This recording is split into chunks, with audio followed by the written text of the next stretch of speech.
Hello dear students. तो चलिए अब हम जो हमारा अमाइंस वाला चैप्टर है उसमें आगे कंटिन्यूएशन में इसका सेकंड पार्ट पढ़ते हैं आज। तो सेकंड पार्ट के अंदर हम देखेंगे इसकी केमिकल रिएक्शन। तो स्टूडेंट्स इसके अंदर हम नोट्स की फॉर्म में ही सारे जितने भी इम्पॉर्टेंट क्वेश्चंस हैं उसको भी साथ साथ समझते हुए चलेंगे। तो सबसे पहला क्वेश्चन ये आता है कि अमाइंस केमिकल रिएक्टिविटी क्यों शो करते हैं। तो स्टूडेंट्स आप यहाँ पे देख सकते हैं कि जो अमाइंस की स्ट्रक्चर्स है उसके अंदर क्या होता है, NH बॉन्ड है, ठीक है। अगर वो 1 डिग्री तो ये स्ट्रक्चर रहेगी और यहाँ पे क्या प्रेजेंट है, loan pair of electron present है। तो यहाँ पे क्या है कि आपको पता है कि नाइट्रोजन की इलेक्ट्रोनेगेटिविटी बहुत ज़्यादा है। Difference in the electronegativity between nitrogen and hydrogen, इनकी इलेक्ट्रोनेगेटिविटी का जो डिफरेंस है उसकी वजह से इनकी केमिकल रिएक्शंस होती हैं।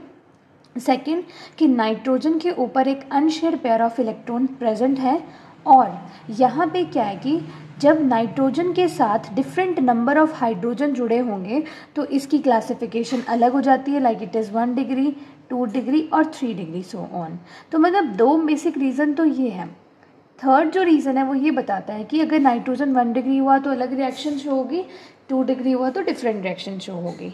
ठीक है स्टूडेंट्स, इलेक्ट्रोनेगेटिविटी का इनऑर्गेनिक से आप ये वाला ट्रेंड लर्न कर सकते हैं। फोन कॉल से क्या है, फ्लोरीन ऑक्सीजन नाइट्रोजन क्लोरीन, ये ट्रेंड फॉलो होता है इलेक्ट्रोनेगेटिविटी का। So you can see here nitrogen is the third most electronegative element of the periodic table. इसी वजह से इनकी डिफरेंट केमिकल रिएक्टिविटी शो होती है। तो इसी में हमें आगे पढ़ना है कि बेसिक कैरेक्टर ऑफ अमाइंस क्या है। स्टूडेंट्स बेसिक कैरेक्टर को हम कैसे समझ सकते हैं, न्यूट्रलाइजेशन रिएक्शन की मदद से। What is neutralization reaction, class 10th में आप लोग करके आते हैं कि जब भी कोई एसिड किसी बेस के साथ रिएक्ट करता है तो सॉल्ट बनता है। तो हमने यहाँ पे ले लिया HX, एक एसिड है, ठीक है। This is hydrochloric, it can be hydrochloric acid like HCl और HBr और HI, कुछ भी एसिड ले सकते हैं। सो जब इसने बेस के साथ रिएक्ट किया, this is behaving as base, तभी तो यहाँ पे क्या बना है, एक सॉल्ट बना है, ठीक है। So this is formed here salt. और ये तो होगी एलिफेटिक अमाइंस। एलिफेटिक क्यों, क्योंकि यहाँ पे एक स्ट्रेट चेन है। जब स्ट्रेट चेन होती है लाइक ये वाली तो इसको एलिफेटिक बोलते हैं। और यही अगर ये रिंग की फॉर्म में हो गया तो इसको हम एरोमेटिक बोलते हैं। और मैंने आपको लास्ट की जो वीडियो है उसमें ये बताया था कि कैसे हम इसका नेम्स याद रख सकते हैं। इसको हम क्या बोलते हैं, एनिलीन, ठीक है। ये एनिलीन है। तो एनिलीन जब HCl के साथ रिएक्ट कर रहा है तो एनिलीनियम क्लोराइड बन रहा है। अब स्टूडेंट्स यहाँ पे एक चीज़ नोटिस करना बहुत बेसिक है कि यहाँ पे नाइट्रोजन पे प्लस चार्ज है, क्लोरीन पे नेगेटिव चार्ज है। तो यहाँ पे चार्ज सेपरेशन आ चुका है। अब एक बात याद रखना, नाइट्रोजन पे चार्ज प्लस का क्यों आया। नाइट्रोजन के साथ क्या जुड़े हुए हैं, 3 H जुड़े हुए हैं, ठीक है। और यहाँ पे क्या है, एक रिंग भी है। तो जब भी कोई भी एलिमेंट अपनी टेंडेंसी से ज़्यादा बॉन्ड बनाता है तो उसके ऊपर चार्ज प्लस का आ जाता है। नाइट्रोजन की टेंडेंसी कितनी है बॉन्ड बनाने की, यस 3 है। तो यहाँ पे 3 ऑलरेडी फॉर्म्ड है बॉन्ड, लेकिन एक और बन चुका है, इस वजह से नाइट्रोजन पे प्लस का चार्ज आ गया, ठीक है। और यही हम क्या है कि अगर हम मान लो यहाँ पे इस सॉल्ट में से, ये एक सॉल्ट है, सॉल्ट में से अगर रीजनरेट करना चाहे फिर से वही 1 डिग्री अमाइंस को, तो फिर कैसे होगा, हम इसको NaOH के साथ ट्रीट करवा सकते हैं। ये OH आइंस कहाँ से आए हैं, NaOH से। सो यहाँ पे क्या हो जाएगा, रीजनरेशन ऑफ पेरेंट अमीन हो जाएगा। सो ये तो बेसिक रिएक्शन हो गई। So now the second most important question is how can we say that amines are Lewis base? Amines Lewis base कैसे हैं, तो हम ये कैसे कह सकते हैं, एक्चुअली जो एसिड और बेसिक का कॉन्सेप्ट है। सो लुइस बेस क्यों है अमाइंस, क्योंकि अमाइंस के ऊपर आपने देखा होगा चाहे वो एलिफेटिक हो या एरोमेटिक हो, उनके साथ क्या लगा होता है, यहाँ पे unshared pair of electron present है। लाइक मैंने यहाँ पे 2 डिग्री अमाइंस की स्ट्रक्चर को बनाया है, तो यहाँ पे क्या होगा, unshared pair of electron present होगा। ये अनशेयर्ड पेयर ऑफ इलेक्ट्रॉन की वजह से ये कैसे बिहेव करेंगे, एज अ बेस की तरह बिहेव करेंगे, ठीक है स्टूडेंट्स। अब हम इसके बेसिक कॉन्सेप्ट को समझते हैं इन टर्म्स ऑफ Kb और Pkb वैल्यूज़ की फॉर्म में। देखिए स्टूडेंट्स, जब भी एक मान लो अमाइंस है वो वाटर के साथ रिएक्ट कर रहा है तो it is forming what here, RNH3 plus OH negative, ये रिएक्शन हो रही है, ठीक है। अब यहाँ पे ये देखिए कि ये रिएक्शन फॉरवर्ड भी जा रही है और ये बैकवर्ड भी जा रही है। Okay, if it is going forward और बैकवर्ड तो यहाँ पे एक स्टेट आएगी इक्विलिब्रियम की स्टेट। उस स्टेट के ऊपर क्या होगा, हमें इसका फिर K सी चेक करना है, इक्विलिब्रियम कांस्टेंट चेक करना है, तो यहाँ पे Kc क्या आएगा, product of concentration of product upon concentration of reactant, हम ऐसे रख सकते हैं। तो मतलब यहाँ पे प्रोडक्ट ये रहे दोनों, ब्रैकेट साइन इंडिकेट कि यहाँ पे RNH3+ की आपको कंसंट्रेशन लेनी है और OH नेगेटिव की कंसंट्रेशन लेनी है, ठीक है। और डिवाइडेड में यहाँ पे आ जाएंगे प्रोडक्ट और यहाँ आ जाएंगे रिएक्टेंट्स, ठीक है। तो स्टूडेंट्स आगे चलते हैं, प्रोडक्ट और रिएक्टेंट। अब आप एक बात नोट करना, यहाँ पे वाटर जो है ना वो हमने एक्सेस में लिया था, तो बहुत माइन्यूट सा चेंज आएगा। तो यहाँ पे हम ये लेके चलेंगे कि जो वाटर है वो क्या है, एक कांस्टेंट वैल्यू है, चेंज नहीं हुई है। तो कांस्टेंट K भी कांस्टेंट है, वाटर भी कांस्टेंट है, तो यहाँ पे कांस्टेंट की मल्टीप्लिकेशन हो गई है। Now it has become what, KB। अब इसको हमने KB की तरह K भी लिख दिया है, okay. RNH3+ into OH negative concentration upon RNH2, ये सेम एज इट इज़ लिखा हुआ है। तो स्टूडेंट्स आप एक बात नोट करना कि जो KB की वैल्यू है वो कब ज़्यादा होगी, जब OH की कंसनट्रेशन ज़्यादा होगी, इन द सेंस कि KB जो है वो डायरेक्टली प्रोपोर्शनल है बेसिक स्ट्रेंथ के, भाई जितना बेसिक स्ट्रेंथ हुई उतनी KB की वैल्यू ज़्यादा आएगी।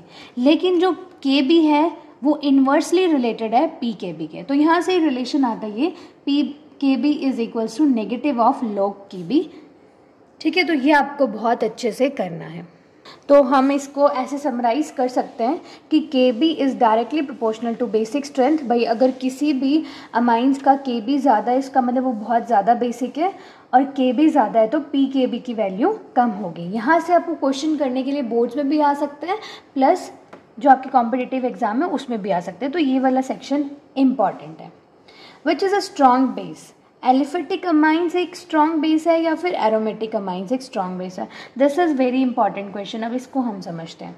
एलिफेटिक अमाइंस क्या होता है स्टूडेंट्स, जहाँ पे अमाइंस के साथ मतलब RNH2 है मान लो, उसके साथ क्या लगा होगा, एक स्ट्रेट चेन जुड़ी होगी। और एरोमेटिक क्या होता है, जिसमें एक रिंग जुड़ा होगा। तो आप एक बात नोट करना, यहाँ पे क्या है कि R कैसे ग्रुप होते हैं, इलेक्ट्रॉन डोनेटिंग ग्रुप होता है। This methyl group is what, electron donating group. इसकी इलेक्ट्रॉन डोनेटिंग टेंडेंसी की वजह से क्या होगा कि ये प्लस आई इफेक्ट शो करेगा, भाई अपने जितने इलेक्ट्रॉन से सारे NH2 को दे देगा। ये अपने इलेक्ट्रॉन अगर NH2 को दे रहा है और ऑलरेडी NH2 के पास इलेक्ट्रॉन है, तो इलेक्ट्रॉन की जो डेंसिटी है वो क्या होगी, वो बढ़ जाएगी यहाँ पे। लेकिन यहाँ पे अब एक बात नोट करना कि यहाँ पे लोन पेयर प्रेजेंट है, फिर एक छोड़ के क्या आ गया, डबल बॉन्ड आ गया, इसको बोलते हैं कॉन्जुगेशन। ऐसे में क्या होगा कि जितने भी ये लोन पेयर्स है ना, ये रिंग की तरफ शिफ्ट हो जाएंगे। तो रिंग की तरफ शिफ्ट होने की वजह से क्या होगा कि जो सामने कोई स्पीशी आ रही है उसको ये इलेक्ट्रॉन्स नहीं मिलेंगे। तो इसकी वजह से कौन सा ज़्यादा स्ट्रॉन्ग बेस है, we will say aliphatic amines are stronger base, क्योंकि ये प्लस आई इफेक्ट को शो करते हैं। तो अब हम ना ऑर्डर ऑफ बेसिक स्ट्रेंथ देखते हैं। भाई ठीक है, मान लिया कि एलिफेटिक अमाइंस जो है वो ज़्यादा बेसिक है, पर उसका ऑर्डर क्या रहेगा, भाई 1 डिग्री ज़्यादा बेसिक है, 2 डिग्री या 3 डिग्री। तो स्टूडेंट्स इसके ऊपर ना 3 इफेक्ट काम करते हैं, तो हमें सबसे पहले आई इफेक्ट को चेक करना है। अगर हम बात करें सबसे पहले आई इफेक्ट की, तो आई इफेक्ट में क्या होता है कि जो एक रिंग होगी कार्बन की वो अपने इलेक्ट्रॉन पेयर्स डोनेट करेगी। जितने ज़्यादा इलेक्ट्रॉन के पेयर उतना ज़्यादा डोनेशन ऑफ इलेक्ट्रॉन, और जितना ज़्यादा डोनेशन उतनी चार्ज डेंसिटी नाइट्रोजन के ऊपर। तो आप ये देखिए कि यहाँ पे तो एक ही R दे रहा है इलेक्ट्रॉन, यहाँ पे 2 R है और यहाँ 3 R है, तो ऑब्वियसली ट्रेंड तो यही रहेगा ना भाई, 1 डिग्री से ज़्यादा 2 डिग्री बेसिक है, 2 डिग्री से ज़्यादा 3 डिग्री बेसिक है, ठीक है। R क्या है यहाँ पे, CH3, it increases the electron density. और एक बात याद रखना कि बल्की ग्रुप होते हैं, बल्की ग्रुप यानी कि H तो अपना साइज में छोटा ही है, पर R बड़े ग्रुप्स होते हैं। तो ये क्या करते हैं, एक स्टेरिक हिंड्रेंस का भी टॉपिक आएगा, उसको हम आगे देखते हैं। So on the basis of I effect हमने क्या देखा है कि आई इफेक्ट के बेस पर जो 1 डिग्री से ज़्यादा 2 डिग्री बेसिक है और 2 डिग्री से ज़्यादा 3 डिग्री बेसिक है। On the basis of solvation effect, solvation से कुछ समझ आ रहा है कि पानी में घुलने की टेंडेंसी को हम चेक कर रहे हैं। तो यहाँ पे जितने ज़्यादा H होंगे उतना ही ज़्यादा क्या होगा कि वाटर के साथ बॉन्ड बन पाएगा।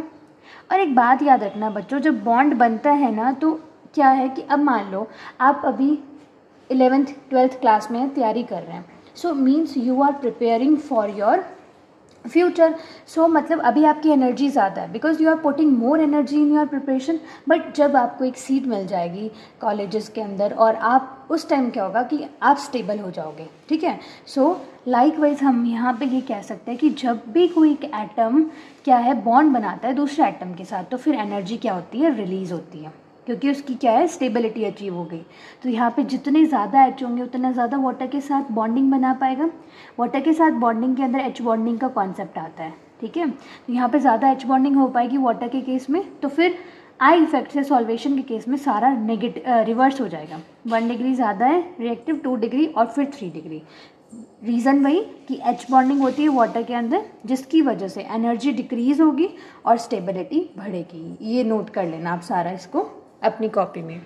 अब जो थर्ड आता है उसमें हम स्टेरिक हिंड्रेंस पे बात करते हैं। वर्ड स्टेरिक हिंड्रेंस थोड़ा सा डरावना सा लगता है सबको। ये स्टेरिक हिंड्रेंस है क्या? एक्चुअली स्टेरिक हिंड्रेंस क्या होता है कि जैसे हम कहीं जा रहे हैं, रास्ते में हाईवे रोड पे जा रहे हैं, तो बिल्कुल साफ रोड है, तो वो तो क्या हमारे लिए एकदम खाली रास्ता। लेकिन अगर मान लो कहीं हमें ट्रैफिक मिलता है तो we are getting more hindrance in our path. So likewise मतलब कमिंग इलेक्ट्रॉन्स को जब खुली स्पेस ना मिले रिएक्शन के लिए, तो उसको हम कह सकते हैं स्टेरिक हिंड्रेंस। अल्काइल ग्रुप की वजह से, अब यहाँ पे आपको 2 अल्काइल ग्रुप का पढ़ना है, मिथाइल ग्रुप और इथाइल ग्रुप। मिथाइल में 1 कार्बन होगा, इथाइल में 2 कार्बन होंगे, C2CH3। तो दोनों में से कौन सा ज़्यादा बल्कि है? ऑब्वियसली ये वाला ज़्यादा बल्कि है।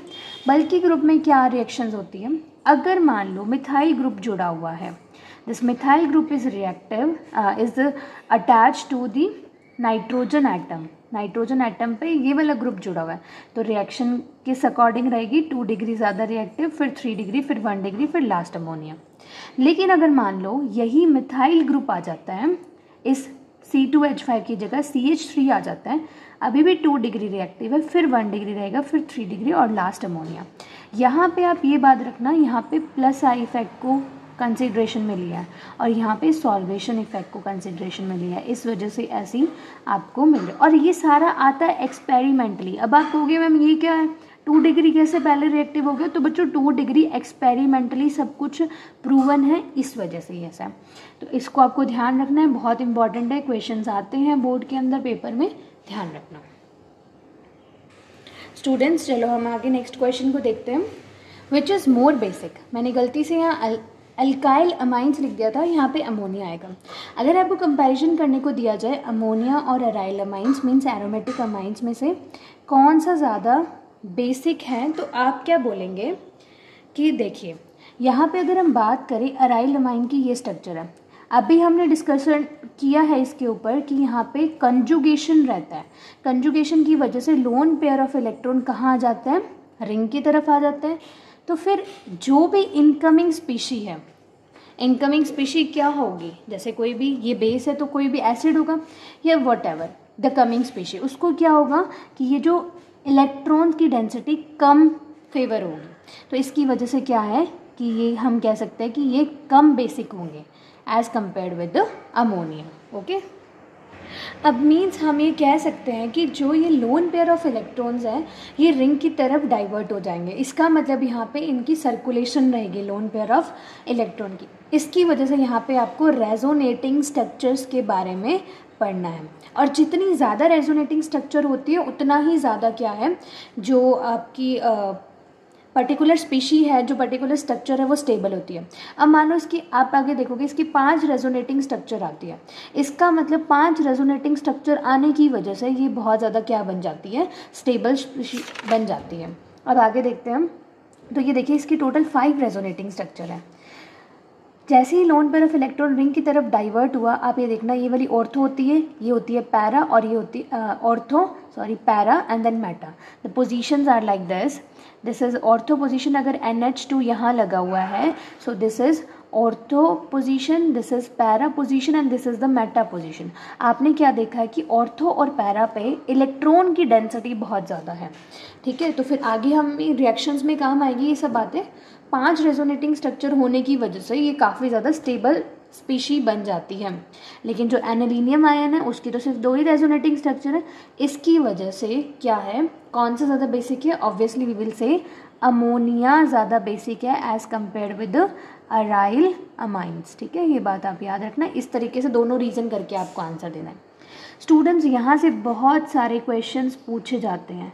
क्या है, अगर N के साथ NH2 मान लो ऐसे OCH3 लगा हुआ है, या आपने देख लिया CH3 लगा हुआ है, एक साइड लगा हुआ है NH2 और NO2 लगा हुआ है, मतलब यहाँ पे आप बना दीजिए, ये एरोमेटिक रिंग बना दो। ठीक है, एरोमेटिक रिंग के ऊपर NH2 और NO2। ये क्या है जो मैंने यहाँ पे लिखे हैं NO2 SO3 H COH X, ये इलेक्ट्रॉन विड्रॉइंग ग्रुप्स होते हैं। ये क्या करते हैं, कोई भी एक पर्टिकुलर स्पीशीज से इलेक्ट्रॉन अपनी तरफ खींच लेंगे, तो ये क्या करेंगे, इलेक्ट्रॉन अपनी तरफ खींच लेंगे, तो ये बेसिसिटी को कम करते हैं। लेकिन वही हम बात करें इन ग्रुप्स की, तो ये क्या करते हैं, इलेक्ट्रॉन जो है वो सामने वाली स्पीशी को दे देते हैं। जैसे ये NH2 पे इलेक्ट्रॉन डेंसिटी CH3 बढ़ाएगा, तो ये बेसिक स्ट्रेंथ को बढ़ा देते हैं। तो इन पे बहुत सारे क्वेश्चन आते हैं कंपैरिजन में या इनके ऑर्डर में अरेंज करने के लिए, तो इसको अच्छे से करना, इस पर क्वेश्चन प्रैक्टिस ज़्यादा करना। Okay, thank you for watching the video, hope कि आपको समझ आएगा।